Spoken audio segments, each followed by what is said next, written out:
அப்பா அம்மா தேடுறாங்க ராத்திரி ஃபுல்லா தேடுறாங்க. போலீஸ்ல போய் கம்ப்ளைண்ட் கொடுக்குறாங்க. போலீஸ் என்ன சொல்றாங்க, வந்துரும். அடுத்த நாள் தேடுறாங்க எங்கேயும் அடுத்த நாள் சாயங்காலம் 5 மணிக்கு காட்டுல அப்படியே துணியெல்லாம் இதுவாகி ரத்த காயங்களோடு இறந்து.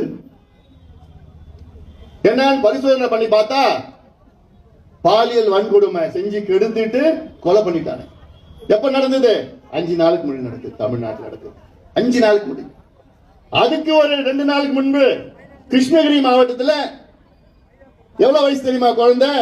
2.5 வயசு குழந்தை. அது யார் தெரியுமா கெடுத்து கொலை பண்ணா? திமுகவுடைய இளைஞர் சங்க பொறுப்பாளர்.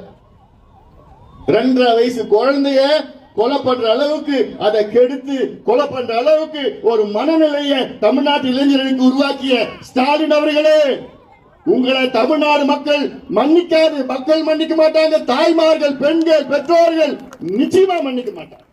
மன்னிக்கவும் கூடாதியா. 4 மாதத்துக்கு முன்பு கும்மிடிப்பூண்டி பகுதியில் ஆரப்பாக்கம் ஒரு கிராமம். அந்த ஆரப்பாக்கத்து கிராமத்தில் 8 வயசு குழந்தை பள்ளிக்கூடம் போயிட்டு வீட்டுக்கு போகுது, காணோம். 3 மணி நேரம் தேடுறாங்க, கிடைக்கல. 3 மணி நேரத்துக்கு பிறகு அப்புறம் அந்த குழந்தை வருது, கீறி வச்சு ரத்த காயத்தோட துணியெல்லாம் அப்படியே போயிட்டு அந்த வீட்டுக்கு வருது, குழந்தை வருது. உங்க அப்பா அம்மா கதறாங்க, அழுகுறாங்க. என்னன்னு கேட்டா, என்ன ஒருத்தன் கூட்டிட்டு போய் இது பண்ணிட்டான். உடனே போலீஸ் ஸ்டேஷன் போறாங்க, கம்ப்ளைண்ட் எடுக்க மாட்டாங்க. ஏன்னா கம்ப்ளைண்ட் எடுத்தா அரசாங்கத்துக்கு கெட்ட பேர் வந்துருமா, ஸ்டாலினுக்கு கெட்ட பேர் வந்துருமா. அப்புறம் நம்ம கட்சியில பாட்டாளிமார் கட்சியில போய் அங்க நிர்வாகிகள் எல்லாம் போயிட்டு போலீஸ் ஸ்டேஷன் படி வாசல்ல உட்கார்ந்த உடனே அப்பதான் கம்ப்ளைண்ட் எடுக்கிறாங்க. எடுத்துட்டு சரி நீங்க கிளம்புங்க, நாங்க பாத்துக்கிறோம். ஒரு வாரம் ஒண்ணும் பண்ணல. அதன் பிறகு நம்ம கட்சியில பொருளாளர் திலகபாமா கிட்ட போன் பண்ணி நாங்க நீங்க நேரா போங்க சொல்லி அந்த அம்மா தரையில உட்காந்துக்கிட்டு எல்லாம் ஒரு 1000 பேர் வச்சுக்கிட்டு உட்கார்ந்த பிறகுதான் அப்புறம் தான் போலீஸ் டீம் ஒரு 2 டீம் 3 டீம் 4 டீம் போட்டு ஒரு மாசத்துக்கு அப்புறம் ஒருத்தனை பிடிச்சான். எங்க பிடிச்சானா, ஆந்திராவில் சூலூர்பேட்டில் பிடிச்சான். அசாம்காரன்.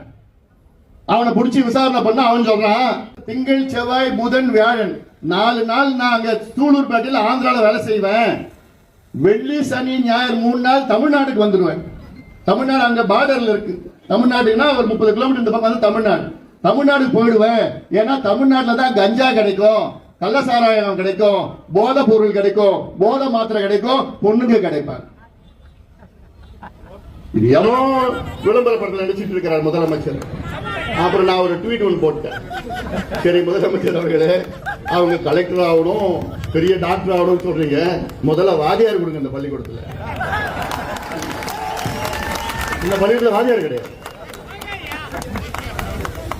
இப்படி தமிழ்நாட்டில் எந்த பள்ளிக்கூடத்தில் வாதியார் கிடையாது. தமிழ்நாட்டில் அரசு பள்ளிக்கூடத்தில் 1 லட்சம் பள்ளிக்கூடத்தில் வாதியார், 1 லட்சம் வகுப்பறை பள்ளிக்கூடம் கிடையாது, 1 லட்சம் வகுப்பறையில் வாதியார் கிடையாது. அப்புறம் என்ன கல்வி கொடுக்க முடியும்? அப்போ இதெல்லாம் நீங்க சிந்திக்கணும். சிந்திச்சு நிச்சயமாக ஒரு மாற்றத்தை நாம் எல்லோரும் கொண்டு வர வேண்டும்.